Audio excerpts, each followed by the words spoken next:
Hello and welcome to Business 360. I'm Archana Solanki. Here are the headlines we're tracking this evening. Sensex and Nifty end at the high point of the day after a late rally. Nifty moves back above 24,700. Rupee gains marginally against the US dollar but remains above the 88 mark. Big reforms on the anvil as the crucial two-day GST Council meet gets underway. The panel on rate rationalization has proposed a two-slab structure of 5% and 18% and a special rate of 40%. Sources say challenges in GST registration and refunds were discussed today. We get you the most comprehensive coverage. 8 states governed by opposition parties reiterate demand of revenue protection even as they back the union government's proposed GST cuts. BJP ally and Andhra Pradesh Finance Minister supports the central government's proposals. US President Donald Trump calls trade with India one-sided yet again amid the tariff standoff. Also says the US gets along with India very well. India's Commerce Minister Piyush Goyal remains hopeful of a bilateral trade agreement with the US by November.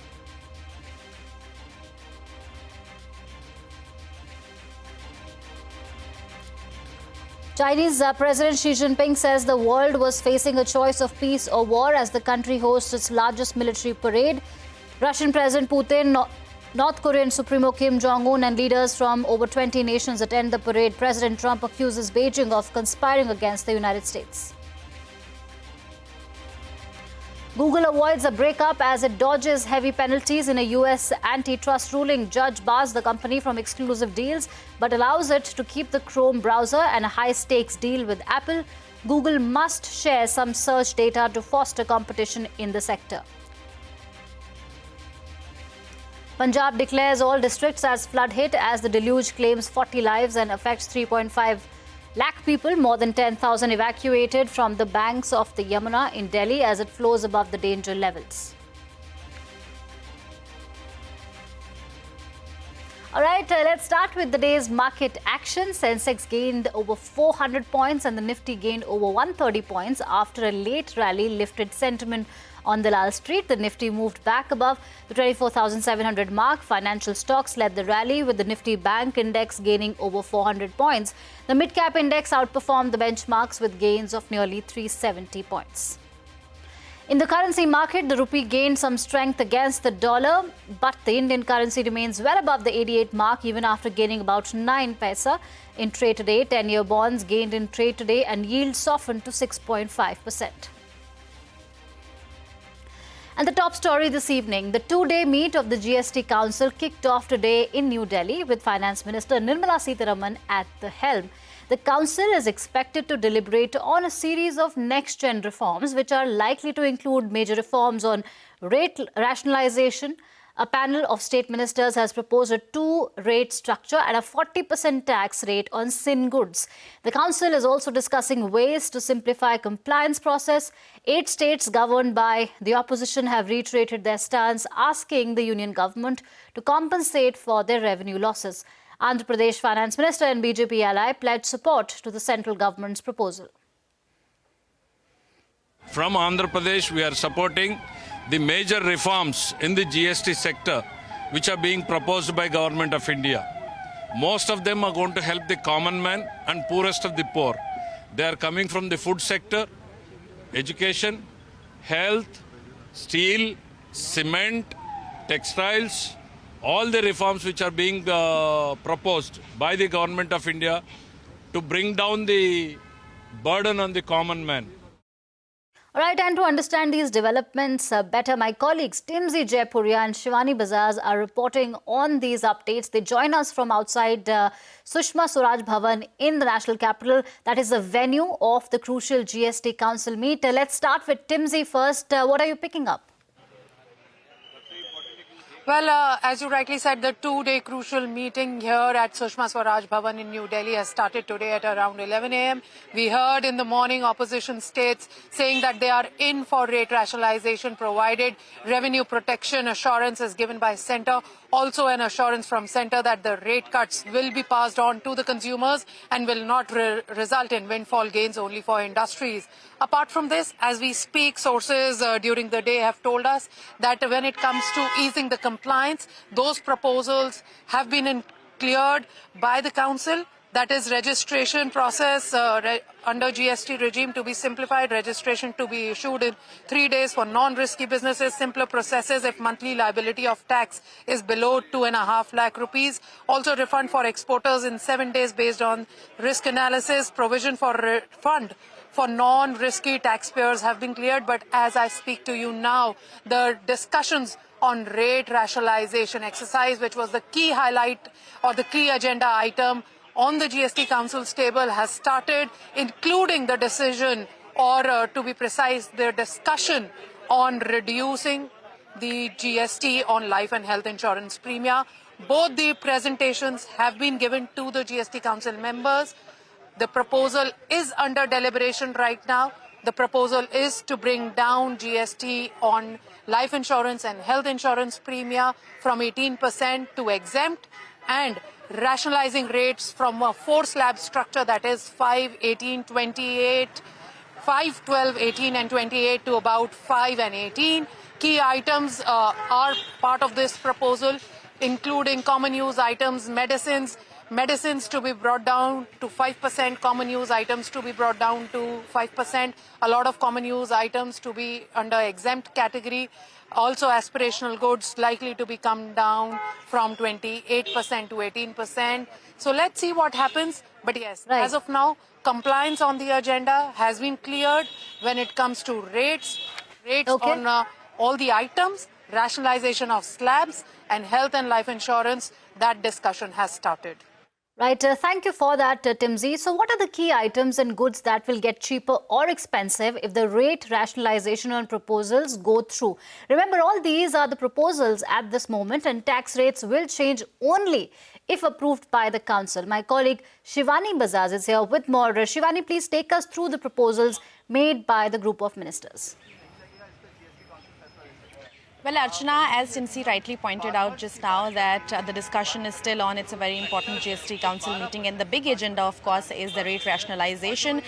From a 4-slab structure, we are likely to move to a 2-slab structure with a 40% slab just for sin goods and luxury items. So what does move to a 5% from a 12% or existing 18% or a 28% to 5 and 18 has to be seen right now. As you said, these are just proposals, and we have to see whether or not GST Council agrees to give it a go-ahead. So very important household items like soaps, detergents, school supplies, medicines, textiles, all of these could move to the 5% lowest bracket, which means that the household stuff, the household things that we use on a daily basis could become cheaper for the end consumer. However, a lot of aspirational stuff, aspirational items can also move from 28% to the 18% tax bracket. However, on the other hand, the luxury items, a lot of sin goods can move to 40%, which means they will become even more expensive if this proposal is given a go-ahead. This is, of course, from a step from the government to balance revenues from GST. So, as of now, the proposal is that household items that the middle class uses on a daily basis, should go to the lowest slab possible, and aspirational items should come from 28% to the 18% slab. However, the luxury goods and the sin goods could go to the 40% tax slab, and that is what we are understanding at this moment. Right, thank you, Shivani, for that, and thank you, Timsy, for the updates. We will keep coming back to you as and when the news develops. Moving on to the other big story that we are tracking, US President Trump remains firm on the 50% tariffs imposed on India as he continues to defend his trade policy. Speaking with the media after a brief hiatus, President Trump said the US gets along with India very well. However, he continued to claim that the US had a long-standing one-sided dynamic trade with India, charging high tariffs, and US not charging India anything. Now, Trump also cited the example of Harley-Davidson setting up a manufacturing plant in India to avoid tariffs of 200%. These remarks followed comments from Commerce Minister Piyush Goyal, who expressed optimism over finalizing a bilateral trade agreement with the US by November and blamed geopolitical issues as a dampener in the trade talks. Meanwhile, sources tell CNBC-TV18 that Finance Minister Nirmala Sitharaman has been meeting with exporters and assuring them of some relief soon. Sources add that the inverted duty structure needs to be reviewed to make the domestic markets more attractive. We get along with India very well, but India has, you have to understand, for many years it was a one-sided relationship. Only now, since I came along, and because of the power that we have with tariffs, India was charging us tremendous tariffs, about the highest in the world. They were about the highest in the world. I'll give you an example, Harley-Davidson. Harley-Davidson couldn't sell into India. There was a 200% tariff on a motorcycle. So what happens? Harley-Davidson went to India and built a motorcycle plant. And now they don't have to pay tariffs. Same thing as us. We've had a little bit of a geopolitical issues overtaking trade issues in our negotiations with the United States of America. I do hope things will get back to track soon and we'll conclude a bilateral trade agreement by fall, November or so, as was discussed by our two leaders in February. Chinese President Xi Jinping hosted nearly 20 foreign leaders, including Russia's Putin, North Korea's Kim Jong-un and the Iranian president, to mark the 80th anniversary of China's victory over Japan in the Second World War. This is the first time leaders from China, Russia and North Korea had gathered for the same event. Riding in a black limousine, President Xi inspected the Grand Military Parade consisting of 45 formations and echelons at the Shang'an Avenue in Beijing. In a show of defiance against the West, Xi reiterated that China will never be intimidated by bullies and asserted that the world is facing a choice between war and peace. Beijing flexed its military muscles by showcasing its modern weaponry, including fighter jets, drones and nuclear and ballistic missiles. China showed off its new intercontinental ballistic missiles, which it claims has a range of over 15,000 kilometers. US President Donald Trump accused China's Xi Jinping of conspiring against the US. In a social media post, Trump said, "Many Americans died in China's quest for victory and glory in the Second World War and called for their sacrifice to be remembered." Trump went on to say, and I quote, "Please give my warmest regards to Vladimir Putin and Kim Jong-un as you conspire against the United States of America." End of quote. Now, Elaine Yu joins us from Beijing. Elaine, is she trying to project a troika against the United States? Is there more to it than optics? We see the platform, the SEO summit, being used as a way to also call for these conversations. There are analysts who have told us that we won't likely be looking at the SEO as a way forward for how global trade will look like, but it's certainly used as a platform to discuss these things. And if you look at the Putin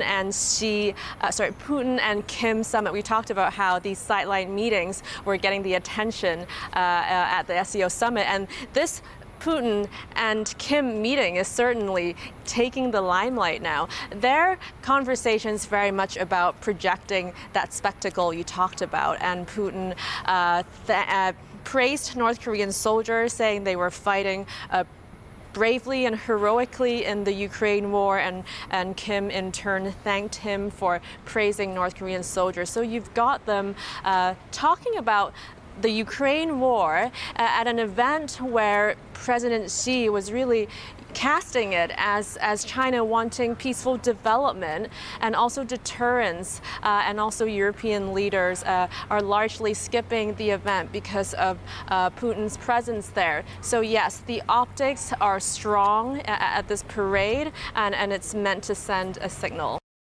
Right, thank you, Elaine, for that. Shifting focus now, North Korean leader Kim Jong-un's daughter made her first international public appearance in Beijing. She was seen stepping out of her father's armored train as they arrived in the Chinese capital for the Victory Day celebrations. The pictures added to the speculation that she's being groomed to become North Korea's first female leader. North Korean officials have never revealed her name, but South Korean officials believe she is identified as Kim Joo-ae. Now, Google has avoided harsh penalties in a monopoly case. A US court has ruled that the company will not have to sell its Chrome and Android business in a monopoly case. The US Columbia District Court ordered Google to share some search data with rivals as a remedy against the alleged monopolistic practices. However, Google's status as a default search engine in iPhones was left untouched. Now, Rachna Dhanrajani is here with more details on the landmark ruling. Over to you. Well, it is a big win for Google and for Apple. US Judge Amit Mehta has issued his final remedy order in the landmark antitrust case over Google's dominance in online search. So let's break it down. For Google, this means that it can no longer sign exclusive contracts with device makers and browsers. That is significant because those deals helped Google secure close to a 90% market share in search. So going forward, it cannot prevent rivals like Bing or DuckDuckGo from competing for default status. At the same time, Google can still pay companies like Apple to feature prominently as the default search engine. Those payments are worth more than $20 billion annually for Safari alone, so you can imagine. The only caveat here is that the agreements cannot be exclusive. What the judge has rejected is the Justice Department's push for harsher remedies, including a forced Chrome spin-off or a broader structural change that it had called for. Now, Judge Mehta called that too extreme, pointing to how artificial intelligence is already altering the competitive landscape in search. Now, if you remember, it wasn't too long ago when AI search startup Perplexity had even placed an unsolicited bid for Chrome earlier this year, betting that regulators might force a sale. That bid is now effectively off the table. But it underscored how central browsers have become in the AI era as the gateway for billions of queries. Now, reactions have been quite swift. Google welcomed the ruling, saying it recognizes how much the industry has changed with the advent of AI and maintains that competition is already intense. However, it expressed concern about the new data sharing requirement and said it is reviewing the order closely. The Justice Department, meanwhile, is not fully satisfied. Antitrust Chief Abigail Slater posted on X that the government proved that competition was frozen in place for over 2 decades and said that the remedies will be scrutinized to determine if they truly restore choice. For Wall Street, though, the outcome looked decisive. Shares of big tech rallied after the ruling. So the bottom line is that Google has avoided a breakup, Apple keeps cashing on the default search deal, and regulators are left considering whether these remedies go far enough. Right, thank you, Rachna, for that update. Back home, it's day 2 of the Semicon India Summit. Prime Minister Modi held a closed-door meeting with top executives of the semiconductor industry. Speaking at the summit yesterday, Prime Minister Modi called semiconductors digital diamonds and promised incentives for companies to make in India. India's services activity has hit a 15-year high in August. The HSBC India Services Purchasing Managers Index climbed to 62.9 as against 60.5 in July. A reading above 50 indicates growth. The improvement was on the back of new orders and a rise in output led by international demand. Maruti Suzuki has launched its new SUV, the Victoris, in India. The model debuts with hybrid and CNG options and will be available in 8 different variants. The SUV has secured a 5-star Bharat New Car Assessment Program safety. It's Maruti's second mid-size SUV following the launch of Grand Vitara last year. The company is hoping to be the market leader in this segment. This car is got it all, as you see. This car has everything in it, and it has got a very strong competitive edge. So I'm sure that with this car, we can increase our market share in the mid-SUV space, and we'll get back the #1 position in this segment also. Then we'll be a #1 in all segments in India. All right, time for a short break. Coming up next, Punjab declares all districts as flood hit as the deluge claims 40 lives and affects 3.5 lakh people. More details when we return.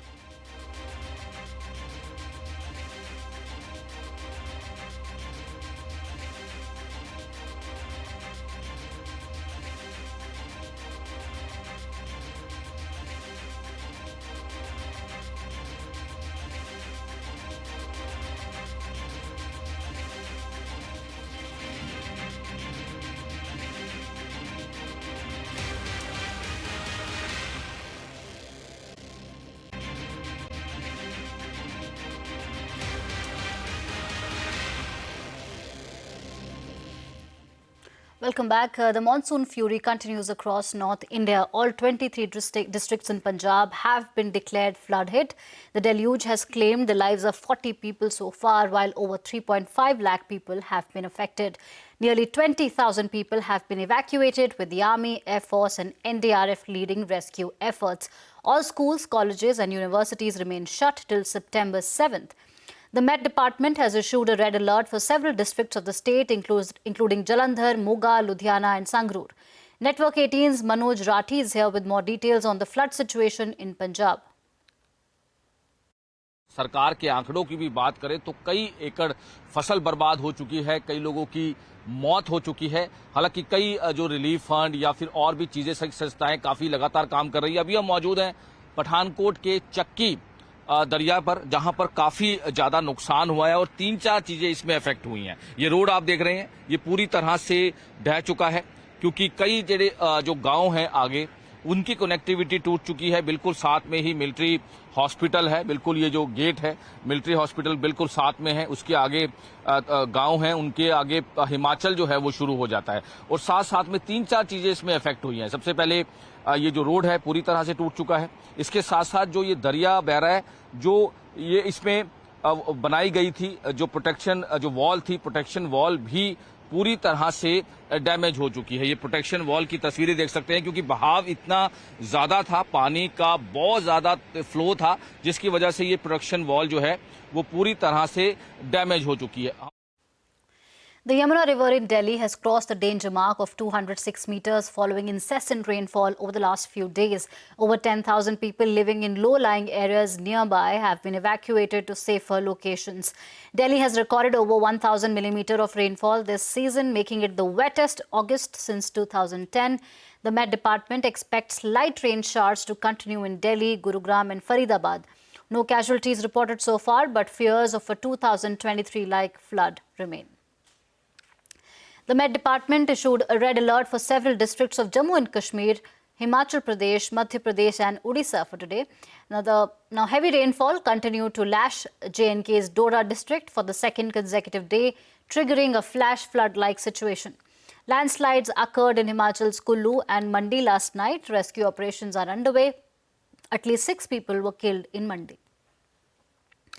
Over 1 lakh kilograms of waste equal to 52 dumpsters.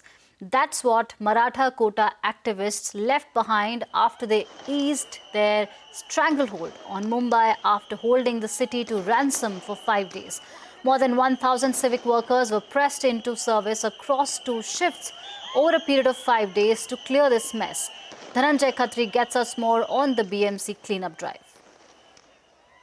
Well, after 5 days, the Maratha quota agitation led by Manoj Jarange Patil has finally ended, leaving the civic authorities with a massive cleanup job. The BMC conducted an extensive overnight sanitation drive to restore normalcy. The agitation drew thousands of protesters from across Maharashtra to South Mumbai, severely impacting traffic and civic functioning. The municipal authorities also deployed massive manpower and resources to clean up the stretch. According to the officials, nearly 200 sanitation workers worked through the night of September 2nd, continuing until the early hours of September 3rd to bring the ground and nearby roads back to the original condition. In total, more than 1,000 civic workers were pressed into services across shifts, ensuring round-the-clock cleanliness at the protest site. To prevent health hazards, civic staff also scattered 100 kilograms of disinfectant and insecticide powder across the site to check the spread of flies and mosquitoes. Civic and railway authorities had a tall task of clearing the remains as thousands of protesters began to leave. From food packets to plastic bottles, footwears to discarded flyers and posters, the BMC has total removed more than 1 lakh kg or 101 metric ton of waste from Azad Maidan and its adjoining areas. Mumbai police had given permission for a one-day protest on August 29, allowing only 5,000 protesters for the agitation at Azad Maidan. But as the agitation began, over 60,000 people gathered in the city in 8,000 vehicles, which blocked all the roads leading to the protest site.